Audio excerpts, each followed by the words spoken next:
क्या हुआ है? मेरे पास है, साइड पे लगाएं, पड़ा हुआ है मेरे पास।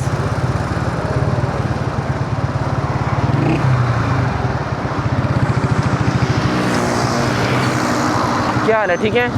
बार बार झटके दे रहे हैं भाई को। मैंने कहा पता नहीं क्या हो गया, रोज़ा तो नहीं लग गया? सलाम करें यार। अच्छा मादरत यार, मादरत सही। जी जी बोतल में मेरे पास पड़ा है। किधर जा रहे हैं यार आप भाई? यार ये अच्छा चलें, डाल लें, कोई मसला नहीं यार, आप डालो पेट्रोल, कोई मसला नहीं है भाई। आप हमारे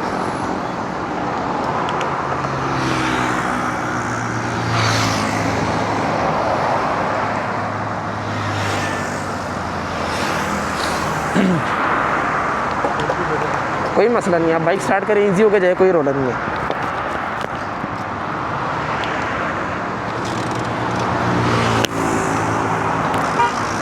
पेट्रोल ऑन करें, चौक अगर ऊपर है तो नीचे कर दें, ठीक है, कोई मसला नहीं है। जज़ाकल्लाह, जय आगे।